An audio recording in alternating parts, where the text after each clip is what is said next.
Eminencia Reverendísima, Monseñor Cardenal Carlos Osoro, profesor Javier Prades López, rector, y profesor Anastasio García, director de la Cátedra de Misionología, hermanos y hermanas, estoy muy feliz de estar entre vosotros esta tarde, escuchando el Espíritu Santo, lo que el Espíritu Santo quiere decirnos, porque el predicador es el primero que tiene que escuchar. Todos somos escuchadores, solamente uno es el predicador, tiene el derecho de predicar y sabemos quién es. ¿Queréis conocer por qué he durado tanto largo como predicador de la Casa Pontificia? 39 años. Sí, porque los 3 últimos papas son muy santos y muy sabios y se han dado cuenta que este oficio es el lugar donde Padre canta la misa, podía hacer menos daño a la Iglesia. Entonces me han tenido ahí bajo el control directo del Papa. Pienso que la aportación más útil que puedo dar a vuestra jornada académica no es decir cosas nuevas e inéditas, sino más bien compartir con vosotros lo esencial de lo que el Señor me ha concedido entender y experimentar en todos estos años de ministerio de predicación en la Casa Pontificia y en otros lugares. El tema que voy a desarrollar es lo que me habéis propuesto, el Espíritu Santo, alma de la misión. Si yo quiero difundir una noticia, el primer problema que se me plantea es con qué medio transmitirla. Con los periódicos, la radio, la televisión. El medio es tan importante que la moderna ciencia de las comunicaciones sociales ha acuñado el eslogan: el medio es el mensaje. The medium is the message. Ahora bien, ¿cuál es el medio primordial, natural, de transmisión de la palabra? Es el aliento, el soplo, la voz. Él toma, por así decirlo, la palabra que se ha formado en el secreto de mi mente y la lleva hasta vosotros. Los demás medios no hacen más que potenciar y amplificar este primer medio que es el aliento, la voz. Incluso la escritura viene después y presupone la viva voz, puesto que las letras del alfabeto no son más que signos que representan sonidos. También la palabra de Dios sigue esta ley. Se transmite por medio del aliento, de un soplo, y sabemos cuál es este soplo. Es el Espíritu Santo. ¿Puede, decía San Agustín, mi aliento animar vuestra palabra o vuestro aliento animar mi palabra? No.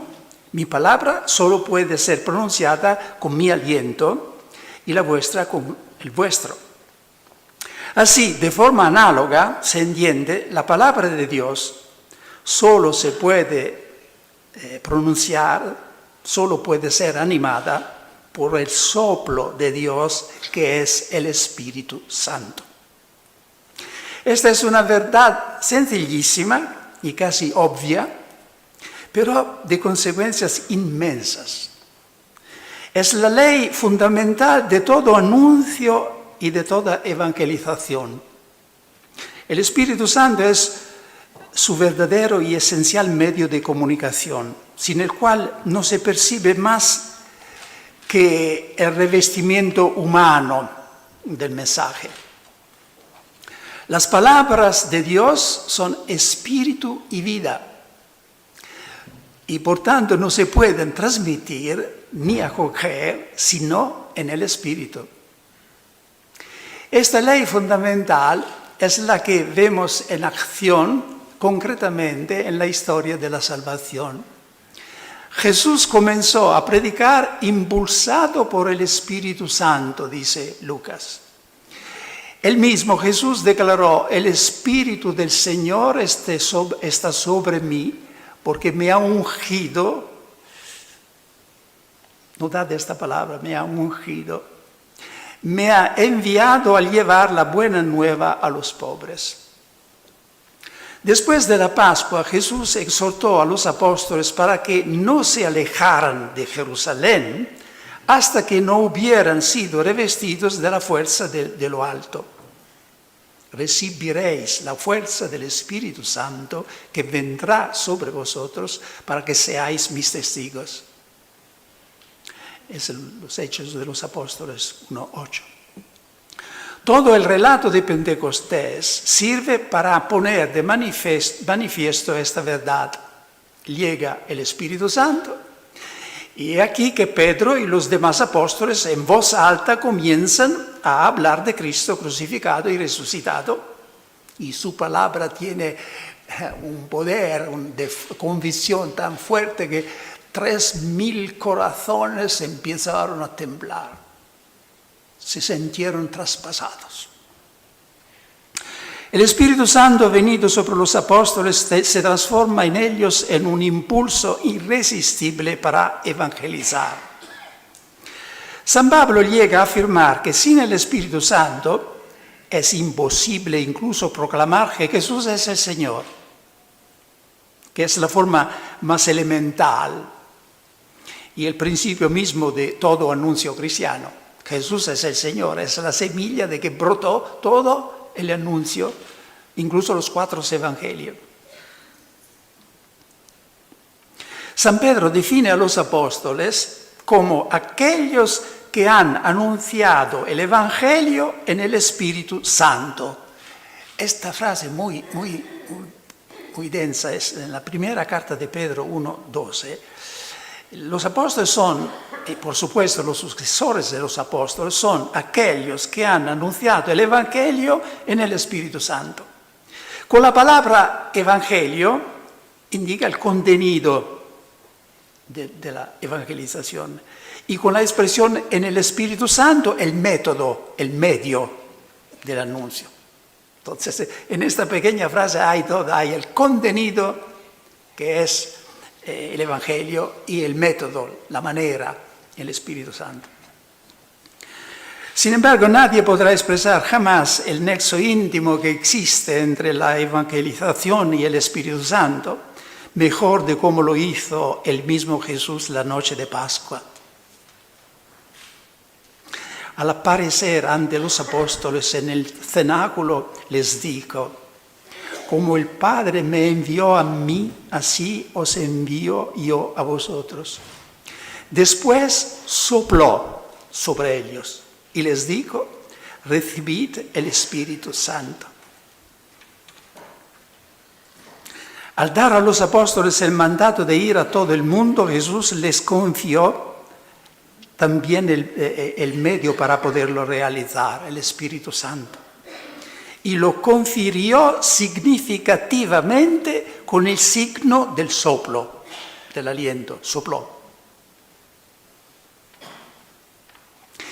¿Y qué impide, hermanos y hermanas, ahora de pensar que este es el cenáculo y que Jesús resucitado nos ha convocado aquí no solamente para escuchar algunas ideas sobre el Espíritu Santo, sino para soplar de nuevo a mí y a vosotros? Porque el Cristo resucitado hasta el final del mundo estará siempre así, buscando caras que están listas de recibir el Espíritu Santo. He desarrollado estas reflexiones bíblicas sobre el papel del Espíritu Santo en la evangelización, como se habrá notado, con prisa, sucintamente, porque en realidad lo que más me apremia es desarrollar el segundo punto: ¿qué hacer en concreto para obtener el Espíritu Santo en nuestra evangelización? ¿Cómo hacer para ser también nosotros revestidos de la fuerza de lo alto, como en un nuevo Pentecostés? Destacaré 2 medios que considero esenciales para este propósito: oración y rectitud de intención. Lo que digo no se aplica solo a la evangelización, sino que implica todo nuestro ministerio pastoral, por lo cual creo que nos interpela a todos, no solamente a los que están llamados a ser misioneros en sentido fuerte, todos. Entonces, hablamos primero de la importancia de la oración para recibir el Espíritu Santo cada día. Es fácil saber cómo se obtiene el Espíritu Santo para la predicación. Es suficiente ver cómo lo obtiene Jesús y cómo lo obtiene la misma iglesia el día de Pentecostés. Lucas describe el acontecimiento del bautismo de Jesús de la siguiente manera. Mientras Jesús estaba orando, se abrió el cielo, descendió el Espíritu Santo sobre él. Mientras estaba orando. Fue la oración de Jesús que abrió los cielos.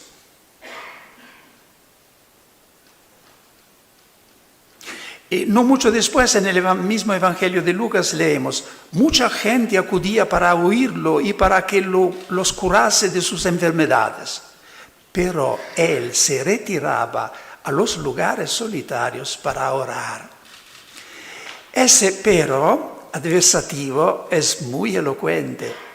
Crea un contraste especial entre las multitudes que apremian y la decisión de Jesús de no dejarse arrastrar por las multitudes, renunciando a su diálogo con el Padre. Si desde Jesús pasamos ahora a la iglesia, notamos lo mismo. El Espíritu Santo en Pentecostés vino sobre los apóstoles, mientras se lee, ellos hacían constantemente oración en común. Eran perseverantes y unánimes en la oración. Lo único que podemos hacer en relación con el Espíritu Santo, el único poder que tenemos sobre él, es invocarlo y rezar. No tenemos otra posibilidad. Pero este medio débil de la oración y de la invocación es en realidad infalible, porque hay detrás una promesa solemne de Jesús.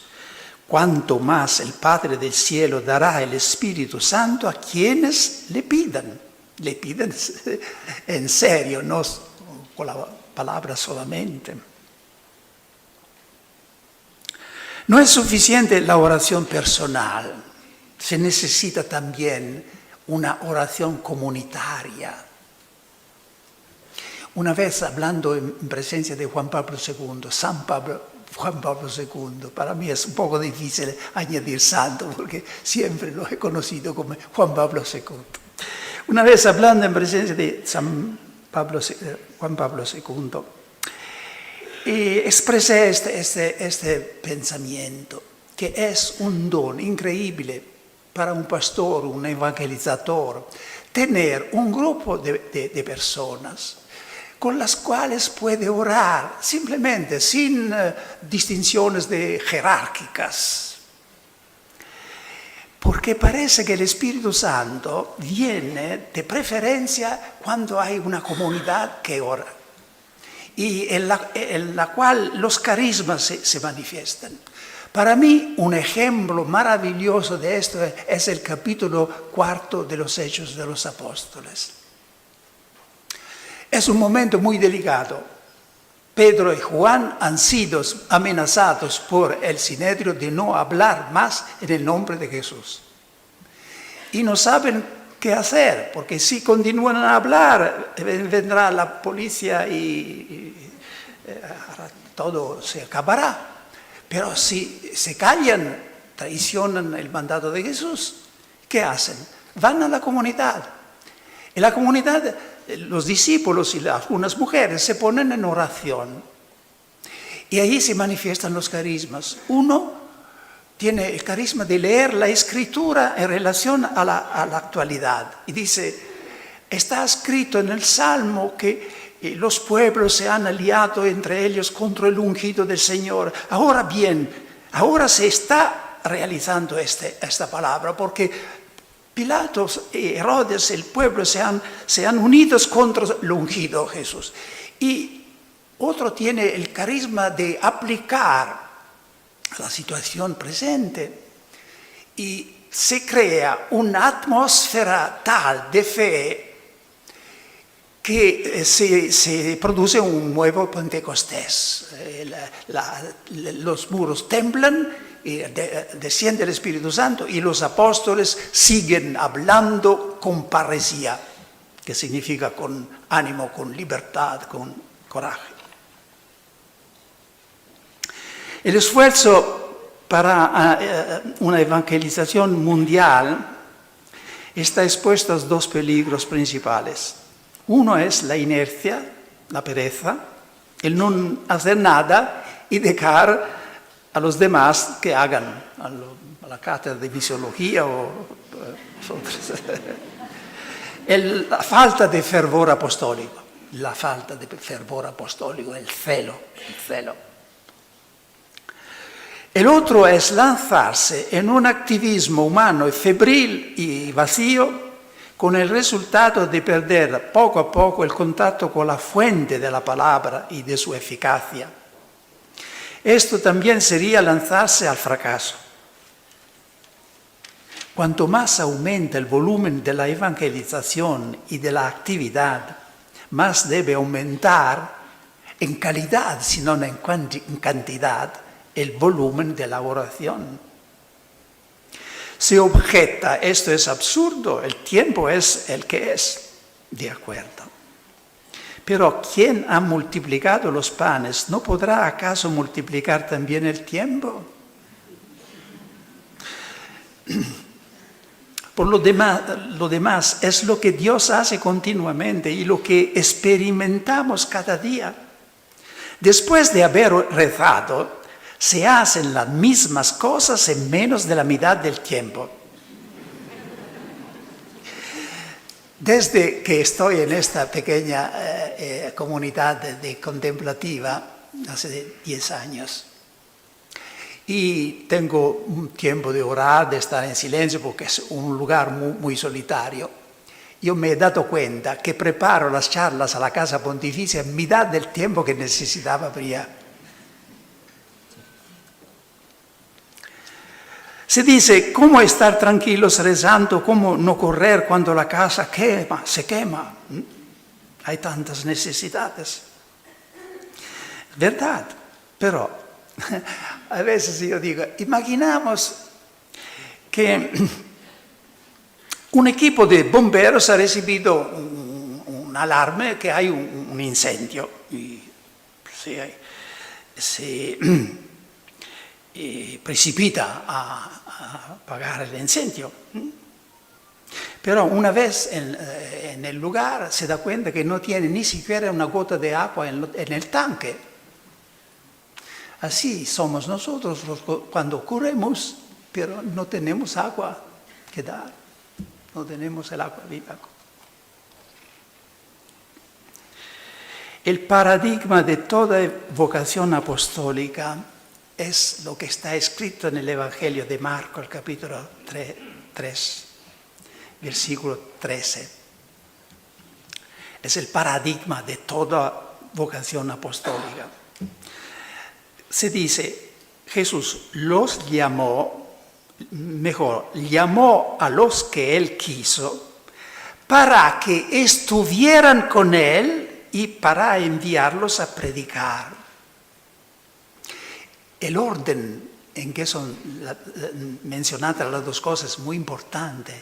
No ir a predicar, para que estuvieran con Él y para enviarlos a predicar. Entonces, se tiene que estar con Jesús de diferentes maneras, no solo como yo tengo el privilegio, la gracia de estar ahí en este ermitaje. La evangelización tiene necesidad vital de auténtico espíritu profético. Solo una evangelización profética puede sacudir al mundo secularizado de hoy. En el Apocalipsis se lee la siguiente frase: el testimonio de Jesús es el espíritu de profecía. Este es Apocalipsis 19:10. Como es decir, el alma de la evangelización, porque testimonio de Jesús equivale a evangelización, es la profecía. Ahora bien, es precisamente de la oración, estando con Jesús, de donde se saca este espíritu profético. Hay dos formas de preparar una predicación, un anuncio, más o menos solemne, oficial. Yo puedo sentarme a la mesa y elegir yo mismo la palabra a anunciar y el tema a desarrollar, basándome en mis conocimientos, preferencias. Y después, una vez preparado el discurso, ponerme de rodillas para pedir a Dios con una Dios te salve María, para que Dios dé fuerza a mis palabras, que añada el Espíritu Santo en mi cultura. Es ya una buena cosa, pero no es el camino profético. Es necesario hacer lo contrario. Primero ponerse de rodillas y preguntar a Dios qué palabra quiere decir. Después sentarse a la mesa y poner la propia cultura y los propios medios al servicio de Dios para dar cuerpo a esa palabra. Esto lo cambia todo. Ya no se trata de una palabra mía, sino de la palabra de Dios. Ya no es Dios el que debe hacer suya mi palabra, sino que yo hago mía la palabra de Dios. De hecho, Dios, hermanos y hermanas, me perdone si lo incluyo entre los hermanos y las hermanas. De hecho, Dios tiene en toda circunstancia una palabra suya que quiere que llegue a su pueblo. Es la que cambia las cosas, la que se necesita descubrir. Y es seguro que Él no falla, Dios no falla a revelársela a su ministro si se la pregunta humildemente y con insistencia. Al principio se trata de un movimiento casi imperceptible del corazón, una pequeña luz que se enciende en la mente, una palabra de la Biblia que comienza a llamar la atención y que ilumina una situación que estamos viviendo. Por tanto, es algo muy simple, muy pequeño, pero a continuación te das cuenta de que dentro de esta semilla estaba todo. Había un trueno que podría arrancar los cedros del Líbano. Estaba la fuerza del Espíritu Santo. Después te sientas en la mesa, abres tus libros, utilizas tus apuntes. Recoges tus recuerdos, pero ya no es todo distinto.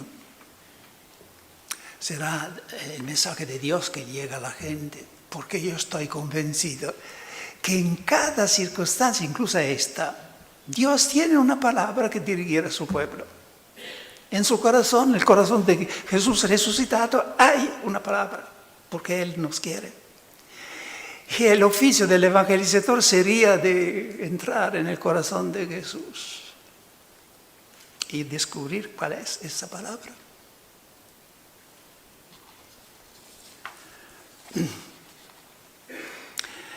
Cuando uno se rinde completamente a Dios, entonces misteriosamente Dios se rinde a Él y le confía su espíritu y su poder, del que ahora sabe que no abusará para sí mismo, para su gloria, ni para manipular a los hermanos. Entonces sucede que las palabras que Él anuncia traspasan el corazón. El mismo anunciador o predicador experimenta una autoridad que no viene de él. Decía un escritor hebreo del tiempo de San Pablo. El verdadero profeta, cuando habla, se calla, porque ya no es él que habla. Pasamos a la segunda condición, oración y rectitud de intención. Después de la oración, un medio importantísimo para permitir al Espíritu Santo que obre a través de nuestra predicación y en general a través de todo nuestro ministerio pastoral es la rectitud de intención. El hombre ve lo externo, pero Dios escudriña las intenciones del corazón. Una acción vale para Dios lo que vale la intención con que se hace. El Espíritu Santo no puede actuar en nuestra evangelización si el motivo de la misma no es puro. No puede hacerse cómplice de la mentira. No puede venir a potenciar nuestra vanidad. Entonces debemos preguntarnos, ¿por qué queremos evangelizar? ¿Por qué queremos dedicar este inicio de milenio a una evangelización mundial? El por qué se predica es casi tan importante como el qué se predica. Nada ofusca y disminuye tanto el poder de nuestra predicación como la falta de pureza de las intenciones. Y hago referencia a dos direcciones en las que es necesario trabajar, sobre todo. La humildad y el amor. Entonces, primero, la humildad. San Pablo pone de manifiesto que se puede anunciar a Cristo por motivos no buenos y no rectos. Dice en la carta a los Filipenses, algunos predican a Cristo por espíritu de envidia y competencia, por rivalidad. Hay dos fines fundamentales por los que predicar a Cristo, o por nosotros mismos o por Cristo. Consciente de esto, el apóstol Pablo declara solemnemente a los corintios, no nos predicamos a nosotros mismos, sino a Jesucristo. Nosotros no predicamos de nosotros mismos, sino a Jesucristo. Sabemos que Lucas en el relato de Pentecostés hace un paralelismo entre lo que pasa en Pentecostés y lo que había pasado a Babel. Por esto la liturgia nos hace leer el relato de Babel, Génesis 11, la vigilia de Pentecostés. Ahí se hablaba una sola lengua y a un cierto punto ninguno entiende el otro. En Pentecostés se hablan todas diferentes lenguas y se entienden. ¿Por qué? ¿Por qué? Y para descubrir por qué esta diferencia, tenemos que escuchar lo que dicen los constructores de Babel. Ellos dicen, venid, construyamos una ciudad con al centro una torre cuya cima toca el cielo. Hacémonos un nombre para no ser dispersados sobre la faz de la tierra. ¿Dónde está el pecado? Hacémonos un nombre. Estos están construyendo un templo a la divinidad porque la famosa Torre de Babel, ahora se sabe, gracias a los excavos arqueológicos, que era un templo, se llaman zikurat. Entonces eran hombres piadosos, religiosos, querían construir más o menos un templo, una iglesia. Esto hace que los constructores de Babel son más cerca de nosotros de lo que nos pensamos. Estos hombres, pero quieren construir un templo a la divinidad, pero no para la gloria de la divinidad, para hacer su nombre, porque pensaban tal vez que ofreciendo sacrificios desde un nivel más alto podían arrastrar victorias sobre los otros pueblos. Entonces están motivados por la voluntad de poder, la afirmación de sí mismos. Son centrados en sí mismos. Ahora pasamos a Pentecostés y vemos hombres que están construyendo una ciudad, la ciudad de Dios. La iglesia es una torre que une la tierra y el cielo. ¿Por qué todos la entienden a pesar del hecho que hablan un dialecto galileo? ¿Por qué? Porque no hablan más de sí mismos. De hecho, está escrito, la gente dice, lo oímos proclamar en nuestras lenguas las maravillas de Dios. Aquí se ve el cambio que ha operado el Espíritu Santo. Porque antes de la venida del Espíritu Santo, los apóstoles también querían hacer su nombre. Y por esto discutían muy a menudo quién podría ser el más importante entre ellos. Ahora se han olvidado de sí mismos. Están prendidos, fascinados por la gloria de Dios, por la santidad, la majestad de Dios. Y hablan con los ojos, con las manos. Esto hablar en lenguas, tal vez para mí significa que todo el cuerpo era una lengua que hablaba. Estaban completamente fascinados por la gloria de Dios y transmiten el sentido de esta presencia de Dios.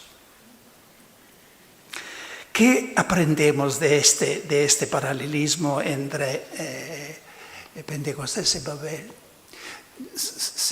Nos dice San Agustín, que escribió una obra muy famosa, precisamente prendiendo de aquí el inicio, de Civitate Dei, la ciudad de Dios. En palabras simples, esta obra dice simplemente que hay dos ciudades en construcción en el mundo, hasta el final del mundo. Una es la ciudad de Satanás, que está construida sobre el amor de sí mismo hasta el rechazo de Dios.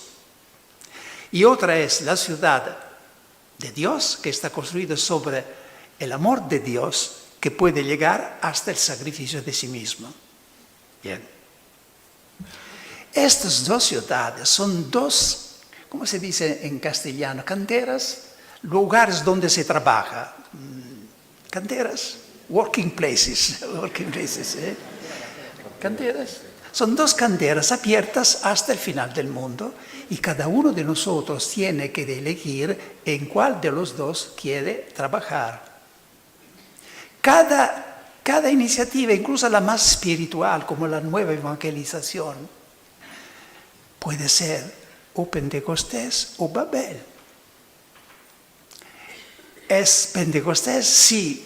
No digo, no se siente el deseo de hacer figura, de tener éxito, no, porque esto es natural, pero se trata de saber qué queremos con nuestra libertad, con nuestra voluntad, no lo que sentimos, porque siempre sentiremos deseo de afirmarnos. Pero se trata de saber cuál es la intención profunda. Entonces, lo que hacemos cuando hay este deseo, esta búsqueda de la gloria de Dios, estamos en la ciudad de Dios, trabajando en la ciudad de Dios. Y de otra manera, si no nos ponemos ni siquiera el problema, ¿por qué hacemos esto? Tal vez estamos construyendo Babel.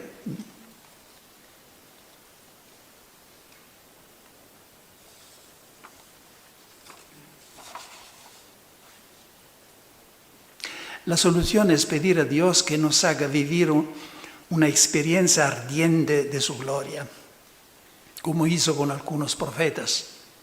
Isaías, al ver la santidad y la gloria de Dios, gritó: estoy perdido. Ezequiel cayó a tierra como muerto. Después de esto pudo pronunciar ahora ve y profetiza a mi pueblo. porque eran hombres nuevos, muertos a su propia gloria, por tanto libres y terribles, porque cuando un hombre es libre es terrible. Papa Francisco es un hombre libre y por esto es terrible. Es un hombre libre. Es la impresión que yo siempre he tenido, desde que lo conocí antes de ser papa, predicando 2 tandas de ejercicios su clero. Siempre he pensado que es un hombre muerto a sí mismo, que tiene la libertad del espíritu. Pidamos a Dios que nos conceda una experiencia de este tipo, de forma que enrojezcamos de vergüenza cada vez que nos sorprendamos, como yo estoy haciendo en este momento, nos sorprendamos más o menos inconscientemente buscando nuestra gloria personal. Jesús decía una palabra que tiene una eficacia casi sacramental: yo no busco mi gloria. Yo no busco mi gloria. Es Juan 8:50. Y si no estáis demasiado cansados, paso al segundo punto después de la humildad. Y el segundo punto es el amor, la compasión. Una vez quitado de en medio el obstáculo principal, que es la búsqueda de uno mismo, no estamos aún en la perfección de las intenciones. La intención en la predicación de Cristo puede estar contaminada por otras faltas. Entre ellas, la principal es la falta de amor. San Pablo dice: aunque hable las lenguas de los hombres y de los ángeles, si no tengo amor, no soy más que una campana que toca o unos platillos que resuenan. La experiencia me ha hecho descubrir una cosa: que se puede anunciar a Jesucristo por motivos que tienen poco o nada que ver con el amor. Se puede anunciar por proselitismo, para encontrar en el número de los adeptos una legitimación de su propia iglesia. Esto se aplica especialmente a algunas pequeñas iglesias autónomas, independientes, no tanto a la Iglesia Católica. Se puede anunciar como entre algunos cristianos para acelerar el momento cuando el Evangelio llega hasta los confines de la tierra y el mundo está listo para recibir el segundo adviento de Jesús y se acaba la historia. Entonces, evangelizamos hasta los confines de la tierra, así el Señor vendrá de nuevo y nos traerá a la gloria. Naturalmente, algunos de estos motivos son buenos y no son malos, pero por sí solos no son suficientes. Falta el genuino amor y compasión por los hombres, que es el alma del Evangelio. ¿Por qué mandó Dios al primer misionero al mundo, al Hijo Jesús? Por nada más que por amor. Tanto amó Dios al mundo que dio a su Hijo único. ¿Por qué predicaba Jesús el reino de los cielos? Únicamente por amor, por compasión. Por compasión. Tengo compasión de estas multitudes, decía, porque son como ovejas sin pastor. El Evangelio del amor no se puede anunciar más que por amor. Si no amamos a las personas que tenemos delante, las palabras se nos transforman en las manos fácilmente en piedras que hieren. Entonces es necesario convertirse, pedir a Jesús su amor junto con su palabra. Yo aplico a este punto el ejemplo, el mensaje del profeta Jonás. Jonás estaba llamado por Dios a ir a predicar a Nínive. Nínive se dice. Pero Jonás, como cada judío en este momento, no amaba a los ninivitas. eran los enemigos, porque Nínive es Bagdad de hoy. Y Dios tuvo que hacer violencia para que Jonás se fuese a Nínive. Y cuando Jonás empieza a predicar, lee este profeta, es un mensaje formidable de una universalidad. Cuando empieza a predicar, dice, todavía 40 días y 40 noches y Nínive será destruida. Y uno se da cuenta que se siente mucho gusto en esta perspectiva que Nínive será. Y cuando Dios perdona a los ninivitas, tiene compasión de los ninivitas, Jonás entra en crisis. Y Dios tiene más dificultad de convertir el predicador que toda la ciudad de Nínive. ¿Por qué no amaba a los que Dios, a los que le enviaba? Sí, no, por supuesto no se pide sentir este sentimiento de amor que se siente con el padre o los hijos, ¿no? Es siempre la voluntad. Y si no siente el amor, pide al Señor que te dé su corazón. Y siempre es la gracia más importante que nuestra voluntad. Yo lo hago humildemente, mucha pobreza. Pienso, Señor, mírales tú con mis ojos, habla tú a la gente. Y no se trata solamente de amar las personas a las cuales el Señor nos envía. Se trata de amar a Jesús, de predicar, evangelizar, primero como manifestación de nuestro amor por Jesús. ¿Me amas? Dice Jesús a Pedro, apacienta mis corderos. ¿Me amas? Sí, apacentar y predicar deben nacer de una amistad genuina con Jesús.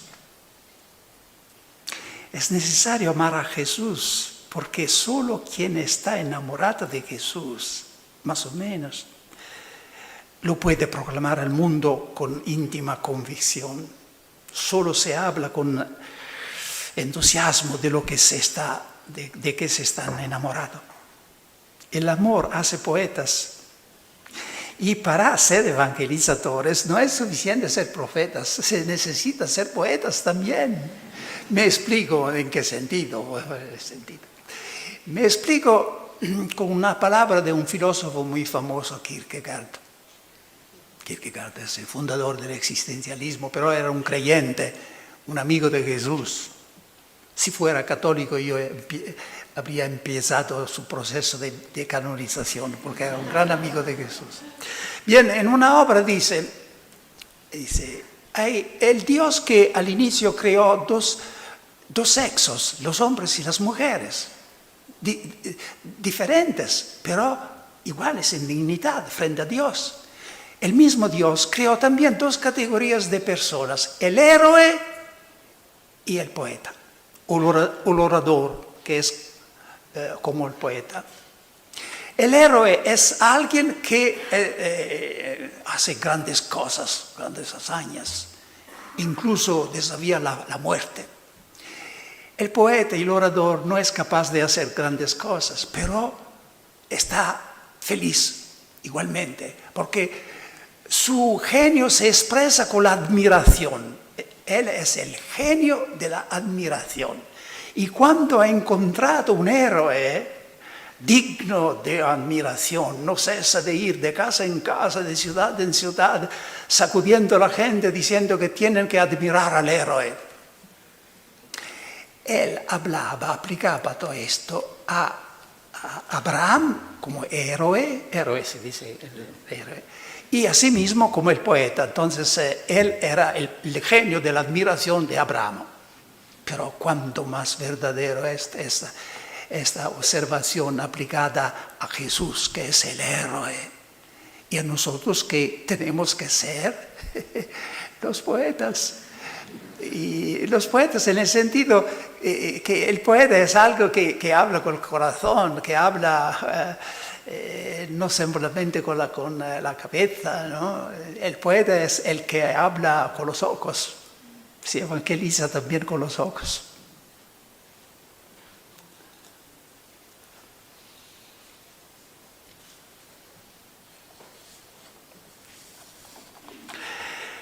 He intentado ilustrar con estas reflexiones más mías cómo podemos colaborar con la renovación de la evangelización mediante el Espíritu, con la oración, la humildad, el amor y la cruz. Ahora, antes de cumplir, quisiera señalar un ámbito en que debería manifestarse esta renovación de la evangelización católica. Con frecuencia se repite que la falta o la debilidad de un primer anuncio fuerte de la fe, querigma, que lleve al descubrimiento y a la elección de Jesús como Señor y Salvador personal de la propia vida, esto es una de las causas principales del paso de muchos católicos en determinadas áreas a otras denominaciones cristianas. Ciertamente hay algo de verdad en esto. Nosotros católicos estamos más preparados por nuestro pasado para ser pastores que para ser pescadores de hombres. Es decir, estamos más preparados para apacentar a las personas que han seguido fieles a la iglesia, que acuden a la misa, que para atraer nuevas personas a ella, a la iglesia, o a repescar a las que han alejado. Por esto, algunos movimientos laicos de hoy son tan preciosos, porque son más preparados que nosotros los sacerdotes a ser pescadores de hombres. Ir al mar a lo alto. Mar a lo alto se dice, ¿eh? Alta mar. Pero yo creo que hay otra razón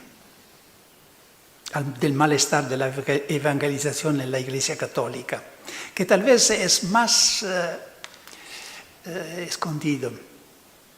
Esto es, a su vez, el efecto de una causa más profunda. En las iglesias protestantes, y especialmente en determinadas iglesias nuevas, evangélicas y pentecostales, la predicación lo es todo. Como consecuencia, en ella se preparan y en ella encuentran el modo natural de expresión los elementos más dotados. Es la actividad número 1 en la iglesia. Sin embargo, ¿a quiénes se reserva entre nosotros, católicos, para la predicación? ¿Dónde terminan las fuerzas más vivas y válidas de la iglesia y de los seminarios? ¿Qué representa el oficio de la predicación entre todas las actividades y destinos posibles para un joven sacerdote? Me parece entrever un grave inconveniente, que se dedican a la predicación solo los elementos que quedan después de haber elegido para los estudios académicos, para el gobierno, para la diplomacia, para la enseñanza, para la administración. A nosotros nos reserva el oficio humilde de la predicación. Aquí está, en mi opinión, el punto débil. Es necesario devolver su puesto de honor en la iglesia al oficio de la predicación. Por esto me alegro de que haya una cátedra de misionología, porque más o menos está en esta dirección. Me ha llamado la atención una reflexión del padre de Lubac, un teólogo francés. Dice, el ministerio de la predicación no es la vulgarización de una enseñanza doctrinal en forma más abstracta que sería anterior y superior a él, al oficio de la predicación. Es, por el contrario, la enseñanza doctrinal misma en su forma más alta. Esto era cierto en la primera predicación cristiana, la de los apóstoles, y igualmente cierto en la predicación de los que han sucedido en la iglesia, los padres, los doctores y nuestros pastores en el momento presente. A su vez, otro teólogo, Urs von Balthasar, dice que la misión teológica misma está subordinada a la misión de la predicación en la Iglesia. Estas afirmaciones me han impresionado porque parece que, de hecho, la relación existente entre estas dos actividades, la teológica y la pastoral y la predicación, por lo menos en opinión de la mayoría de la gente y de los mismos sacerdotes, precisamente la contraria. La predicación no sería más que la vulgarización de una enseñanza más técnica y abstracta que le es anterior y superior, sería la teología. San Pablo, el modelo de todos los predicadores, ponía claramente la predicación antes de cualquier otra cosa y todo subordinaba a ella. Hacía teología predicando y no una teología desde la que dejar que los demás dedujeran después las cosas más elementales para transmitirlas a los fieles. En este punto yo me atrevo a hacer una invitación. No sé si tengo la autoridad de hacerlo, pero la hago. Teólogos, a la predicación. Teólogos, no podéis pasar toda la vida frecuentando los libros, las bibliotecas, los institutos académicos. Lo que estas cosas podían daros, tal vez os lo han dado ya. Existe otra fuente de conocimiento de los caminos de Dios, otra escuela, la vida, las almas. Ellas nos enseñarán lo que los libros y los maestros humanos no han podido enseñarnos. También va dirigida a los teólogos lo que Jesús decía, que Juan Pablo II ha puesto como título de su carta. Id también vosotras mi viña, id vos in vinea mea. No está dicho solamente a los laicos, sino también a nosotros, teólogos. Id también vosotros a mi viña. ¿Por qué digo esto? De los teólogos, precisamente como teólogos. Hay necesidad de personas preparadas, entonces no estoy hablando con los estudios, el contrario, personas preparadas que han estudiado seriamente para hacer síntesis, para aplicar el mensaje al mundo de hoy, para dar al pueblo de Dios lo mejor de la doctrina, no ideas de segunda mano para inculturar la fe en la profundidad. Hay necesidad de personas preparadas en los estudios, que posean un método sólido, que abran al pueblo de Dios los depósitos de la tradición católica, donde están almacenados inmensos tesoros de experiencia, de doctrina, de santidad. Hombres perdidos para la investigación y para la teología, yo digo no. Al contrario, ganados. ¿No eran Orígenes, Agustín, Basilio y otros buenos teólogos? ¿Y qué hacían ellos todo el día sino predicar al pueblo y educarlo? ¿Cómo nacieron sus tratados teológicos más sublimes como el Tratado sobre la Trinidad? Sino de su actividad pastoral. ¿Dónde nacía esta claridad, esta esencialidad que caracterizan los escritos de los padres de la Iglesia? Sino de la necesidad de comunicar a la gente. Porque yo estoy convencido que no hay ningún misterio, ninguna verdad teológica tan profunda que con un lenguaje apropiado no se pueda comunicar a cada uno de los fieles. San Agustín decía, malo intelligia piscatore quam laudaria doctore. Prefiero ser tan entendido por un pescador que alabado por un profesor. Y así ha terminado por obtener ambas cosas, ser comprendido por los sencillos y admirado por los doctos. Por lo tanto, no elementos perdidos, sino más bien ganados para la teología. Para una teología menos académica, menos abstracta, menos ideológica, menos escolástica y más espiritual. Una teología menos en diálogo o, según los casos, en lucha perenne y extenuante con la filosofía y la cultura del mundo, y más en diálogo con la vida del cristiano y con el mundo de la fe. Es cierto que no todos están llamados a dejar la investigación para dedicarse exclusivamente a la predicación directa, como el Señor ha pedido a mí. No. Ay de nosotros si los teólogos dejaran la investigación. Pero todos están llamados a asumir una parte más activa en la evangelización. Porque una cierta evangelización de la cultura de hoy no se puede dejar simplemente a los sacerdotes que tienen una preparación muy superficial. Se necesitan personas que conocen dónde están las raíces del pensamiento, de la ideología del mundo, de la cultura de hoy. Y esto no pueden hacer sino los que han adquirido un método, que conocen la cultura, los escritores de hoy, el pensamiento de hoy. Se puede seguir haciendo investigación teológica, pero también estando comprometidos en una pastoral. ¿Me dais todavía algunos minutos, 3 o 4 minutos? ¿Cómo concluir esta charla? Prácticamente, para que no deje como una reflexión abstracta. Lo digo temblando. Se trata de creer que el Señor Jesús quiere darnos la unción de su Espíritu. Porque todo depende de esto. La autoridad en nuestra evangelización brota de allí, de la unción. El Espíritu del Señor está sobre mí, me ha ungido.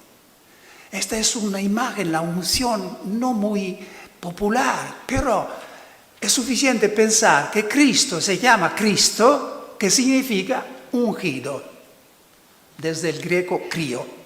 Nosotros nos llamamos los cristianos, que significan los ungidos. Entonces esto tiene que tener un papel muy importante. Jesús fue ungido como rey, profeta y sacerdote. Y todos los cristianos, dice el Concilio Vaticano II, todos los bautizados están ungidos, profetas, rey y sacerdotes. Pero el peligro es que nosotros los católicos tenemos una tal riqueza ritual y sacramental. Tenemos una unción en el bautismo, la confirmación, la unción de los sacerdotes. Y hay una vez se llamaba la extrema unción, ahora se llama la unción de los enfermos. Tenemos una riqueza sacramental enorme. El peligro es que pensamos que todo está ya arreglado, que tenemos todos la autoridad.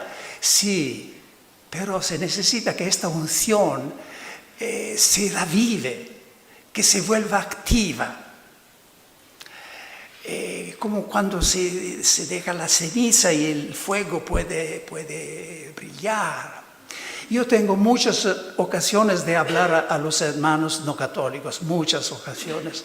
Me invitan a dar retiros en toda parte del mundo. El caso más impresionante fue en el 2015, que el primate de la Iglesia Anglicana, Justin Welby, me invitó a dar la homilía en la Catedral de Westminster, a Londres, cuando había la misa por la inauguración del Sínodo General de la Iglesia Anglicana. Entonces, un católico que durante la misa daba la homilía con la reina Elisabetta enfrente de mí. Decía esto para decir, tengo muchas ocasiones de estar con los hermanos, especialmente evangélicos pentecostales. Ellos no tienen esta riqueza sacramental. Y por esto utilizan mucho la unción actual, la que en el Veni Creator se llama spiritualis unctio, la unción espiritual, es decir, actual. Entonces ellos juzgan una predicación y dicen, esta predicación estaba ungida o no estaba ungida. Y quiere decir que tenía el poder, la fuerza de convicción del Espíritu. O no era simplemente muy inteligente, pero no era ungida. Nosotros los católicos tenemos que hacer la síntesis entre la unción sacramental que hemos recibido y una unción actual que se obtiene cuando, antes de tomar una decisión, hacer una predicación,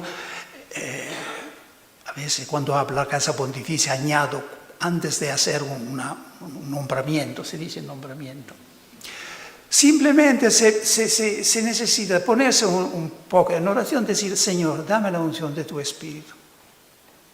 Yo lo he aprendido a mis gastos, a mis cuestas, se dice, a mis gastos, a mis expensas. A mi cuesta, porque a veces me he encontrado que tenía que hablar una lengua extranjera y llegaba de Italia cansado, y recuerdo siempre una ocasión en Jerusalén, tenía que hablar en inglés a un encuentro internacional. Llegaba de Italia donde había estado un terremoto, cansado, me parecía que el inglés no lo habían nunca conocido y estaban ya listos para escucharme. Era una situación terrible. Y este momento, allí me esperaba el Señor para convencerme que necesitaba de la unción del Espíritu. Entonces hice una pequeña oración. Padre Celestial, en el nombre de Jesús te pido la unción del Espíritu. No siempre, por supuesto, la respuesta es sensible, pero esta vez fue como una descarga eléctrica, me pasó, cansancio desaparecido, el inglés regresó y cuando hablaba temblé yo mismo porque sentía que no era yo que hablaba. Ahora, no siempre se puede esperar esto, pero yo pienso, al menos en mi vida, muchas oraciones han permanecido no escuchadas, pero nunca me parece que esta pequeña oración se ha quedado sin una respuesta. Señor, te pido la unción del Espíritu. Y yo pido humildemente esta tarde que el Señor encuentre la manera de hacer que lleguemos a nuestras casas, a nuestro ministerio, a nuestro estudio de misionología con la unción del Espíritu. Amén.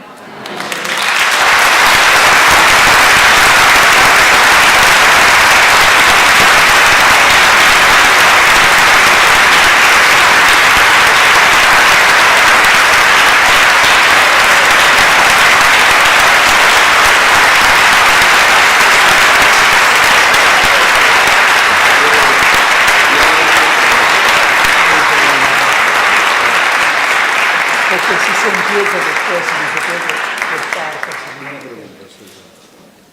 Sí, hay una pregunta aquí, sí. Juan Carlos, solo una pregunta. Dice que más... Consideremos 3 preguntas, 3. Por favor, hablen despacio y un poco en voz alta.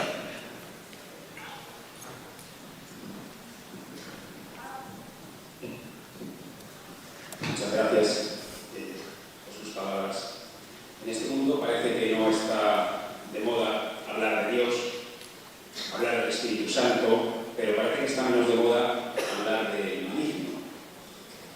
Se habla del mal, pero no se habla del maligno, el demonio. El título de su ponencia es El Espíritu Santo, alma de la misión. Desde su experiencia personal y comunitaria como evangelizador, como predicador, ¿cuáles son, esta es mi pregunta, a su juicio, los modos, los caminos por los cuales el maligno hoy en nuestro mundo frena, interrumpe, distorsiona la misión evangelizadora del cristiano? Es buena pregunta, necesitaría mucho tiempo para desarrollar porque precisamente En el Evangelio se ve que Jesús expulsaba los demonios con el poder del Espíritu Santo. El opuesto del espíritu maligno es el Espíritu Santo. Y es un carisma del Espíritu Santo expulsar a los demonios. El demonio no siempre actúa personalmente. Muy a menudo, la mayoría de los casos, actúa por sus aliados. Y contestando la pregunta de cuál sería hoy el método de actuar del maligno en nuestro tiempo, son los modos tradicionales. Hay el modo tradicional, incluso el más fuerte, que es la posesión diabólica. Se tiene que tener mucho juicio y cuidado, porque en muchos casos son, por supuesto, no son de naturaleza espiritual, sino psicológica. Pero hay estos casos. El maligno hoy actúa a través de aquel medio que San Pablo llama el espíritu que está en el aire. El espíritu del aire. ¿Qué es el espíritu del aire? Es el espíritu del mundo. La mentalidad del mundo que está bajo el maligno, se entiende, ¿no? El mundo creado por Dios. Se vuelve a ser una ley terrible, la opinión común. Así hacen todos. Y la gente se siente obligada a conformarse a lo que el mundo dice, a lo que el mundo, cómo se vieste, cómo se come, Es terrible, porque hoy en día el espíritu del aire no es simplemente el aire metafórico, es incluso físicamente, porque es el espíritu que pasa a través de todos los medios de comunicación, en el aire, en el éter, que crea una ley terrible, por la que la gente se avergüenza de actuar contra lo que hacen todos. Por ejemplo, no está de moda ir a la iglesia, mostrarse creyentes, religiosos, se oculta. Este es el miedo del mundo. Ese es el respeto humano. No es el único medio, por supuesto. Hay los medios clásicos. El demonio trata de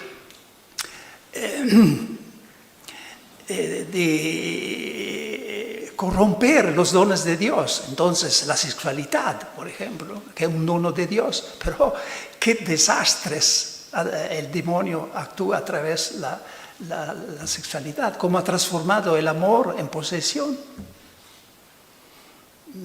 Precisamente en la primera charla que di a la Casa Pontificia esta Cuaresma hablé de este espíritu del mundo y tomando como punto de partida la palabra de San Pablo al comienzo del capítulo 12 de la Carta a los Romanos: no os conforméis a este mundo, sino que transformaos en la mentalidad, en la manera de pensar, de manera a ser en todos agradables a Dios.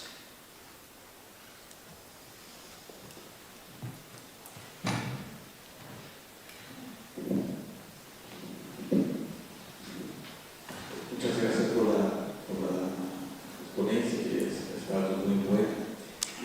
Pero yo quisiera preguntar... Hable un poco fuerte. Yo quisiera preguntar una cosa que me incomoda mucho, es, por ejemplo, hablando del Espíritu Santo, se ve también una falta de conocimiento de las experiencias, de los carismas, de los dones del Espíritu Santo, principalmente cuando se habla, por ejemplo, del sacramento de la confirmación para los jóvenes, y luego se nota esto también en determinada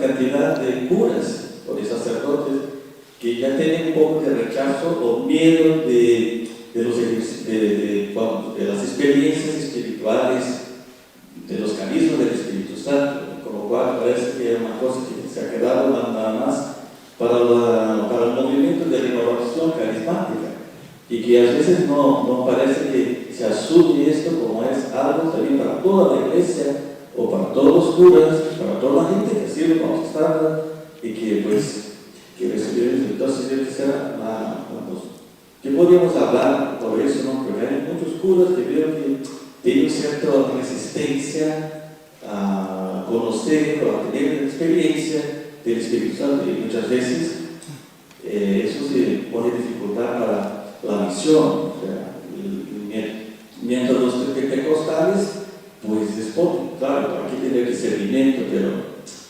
muchas veces se pone mucha restricción. ¿Cuál es esa dificultad de la iglesia? Sí, yo conozco muy bien esta dificultad porque yo era uno de los curas, de los padres que estaban muy críticos hacia estas manifestaciones del Espíritu, hasta que el Señor me hizo arrodillarme y volverme niño y pedir la oración por el bautismo en el Espíritu. Pero la responsabilidad de esta dificultad del clero, de los curas, de aceptar, depende también de los carismáticos. Porque han identificado la acción del Espíritu Santo a veces con algunas manifestaciones, ¿no? Y por esto Papa Francisco, que está muy comprometido con esta, no habla de la renovación carismática o la renovación del Espíritu, sino que habla de una corriente de gracia que el nuevo Pentecostés, que Papa San Juan XXIII pidió por la Iglesia, el Espíritu la ha dado, este nuevo Pentecostés. Pero es verdaderamente una lástima que nosotros los sacerdotes nos quedamos fuera del cenáculo a veces para miedo, porque yo pienso que para obtener el Espíritu Santo se necesita un cambio, se necesita volverse niños y aceptar esta corriente de gracia sin pertenecer a un movimiento o a algún movimiento. Se trata del Espíritu Santo. La renovación presenta algunas maneras que han dado resultados enormes por millones y millones de personas, pero no tiene el monopolio del Espíritu Santo, por supuesto. Yo digo esto porque a veces digo, cuando encuentro los sacerdotes, digo, cuidado, porque muchos laicos hoy descubren el Espíritu Santo y experimentan la acción del Espíritu Santo de diferentes maneras. Si nosotros estamos juzgando esto, sí, pero estamos fuera, nos tenemos fuera, el resultado será que algunos laicos se vuelven los maestros de la fe, porque no saben tanta teología, pero conocen el Espíritu Santo. No puedo entonces que animar los sacerdotes, los evangelizadores, no solamente a pedir el Espíritu Santo en abstracto, sino aceptar las maneras con que el Espíritu Santo ha decidido de manifestarse a nuestra época, a nuestra iglesia.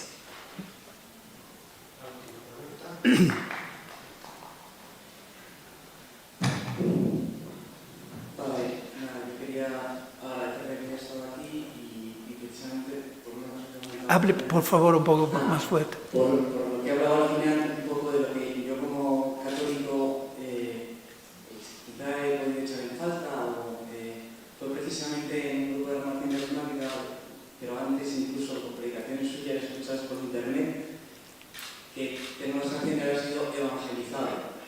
Y a veces lo que me da la sensación es que los católicos, por lo menos en mi ámbito, lo que nos falta es haber sido evangelizados nosotros y haber experimentado que el Señor nos quiere, que nos ha elegido, que nos ama, que nos ha salvado.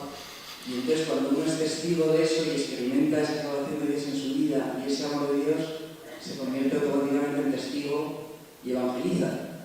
Tampoco hace falta mucho más. Entonces, no sé si a veces, yo siempre pienso que seguramente si hubiera caído en un grupo pentecostal, hubiera acabado con ellos, porque quizá no había escuchado esa salvación del Señor y ese amor de Dios personal y esa experiencia en 40 años yendo a misa todos los domingos. Bueno, no sé. Sí, gracias, porque Sí, ¿cuál es el fin, el objetivo del Espíritu Santo? Hemos hablado de la acción del Espíritu Santo, la necesidad de la acción del Espíritu Santo, pero el fruto principal del Espíritu Santo es de hacernos experimentar un encuentro personal con Jesús. Esto es lo que cambia.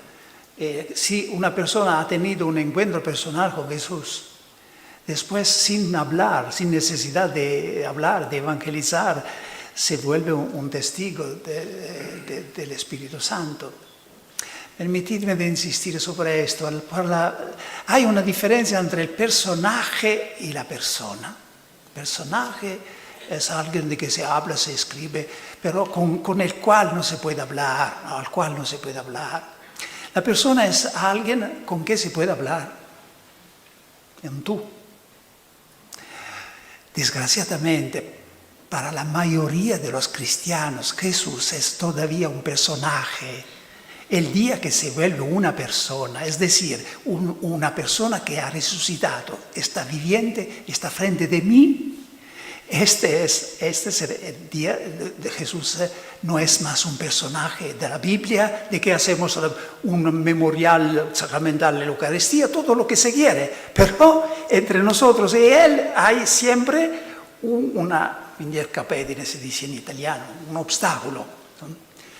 Hay 2000 años de distancia hasta el día que el Espíritu Santo te hace sentir que Jesús resucitado y vivo está frente de ti y espera de cruzar tus ojos. Amén.